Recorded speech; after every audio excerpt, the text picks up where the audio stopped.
Meet Uncle Sam. He has a lot of bills to pay.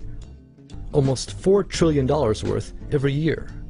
Uncle Sam's income is a little over $2 trillion per year. To make up the difference, the deficit, he does what most Americans do. He borrows money. When Uncle Sam takes out a loan, he calls it a bond.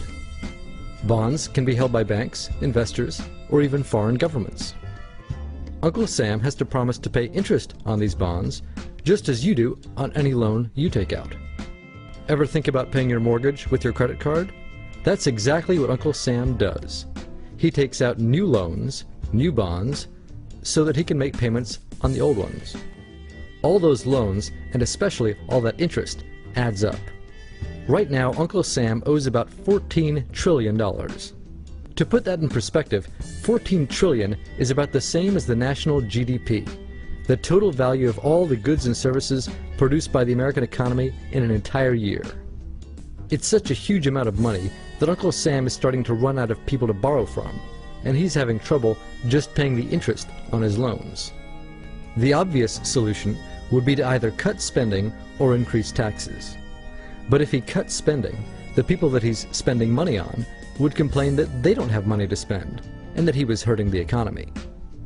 If he tried to raise taxes enough to close this gap, not only would people definitely have less money to spend, he'd probably have riots on his hands.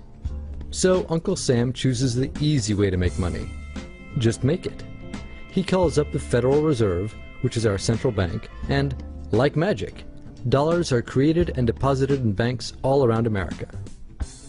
The problem is that the more of something there is, the less it's worth. Same goes for the US dollar. The more dollars there are, the less each one will buy. That's why commodities like gasoline, food, and gold become more expensive when Uncle Sam does his money-making magic. The commodities aren't really worth more. Your money is just worth less. That's called inflation. Remember the foreign governments that lent money to Uncle Sam? When they lent money to the American government, something interesting happened. It made the US look richer, and their countries look poorer. When a country looks poor compared to America, $1 of our money buys a lot of their money. So they can pay their workers only a few pennies a day. With such low labor costs, they can sell their products in America for lower prices than any American manufacturer can. The easiest way for American companies to compete is to move their factories overseas and pay their workers a few pennies a day too. This contributes to a recession. Americans lose their jobs, stop paying taxes, and start collecting government benefits like Medicaid and unemployment. This means that Uncle Sam has even less income and even more expenses. At the same time, the people who still have jobs are desperate to keep them, so they tend to do more work but not to get paid anymore. When your dollars are worth less and you're not earning more of them, that's called stagflation. And this is why Uncle Sam is in a catch-22. He can't raise taxes or cut spending without making the recession worse. And he can't have the Federal Reserve create more money without making inflation worse.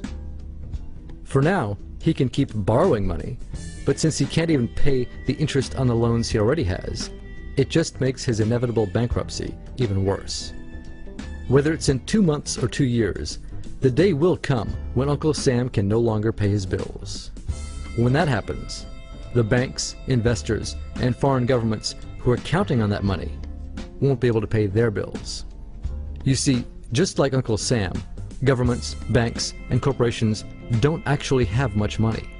Mostly, all they have is debt to each other. If one link in the debt chain stops paying, defaults, the whole thing falls apart. If investors can't pay their bills, corporations won't be able to pay their employees. If banks can't pay their bills, you won't be able to take out a loan, use a credit card, or even withdraw your savings. If foreign governments can't pay their bills, their own banks and corporations will have the same problems. That's called a global economic collapse. It's never happened before, so nobody really knows how bad it will be, how long it will last, or even how we'll eventually get out of it. The house of cards has already been built.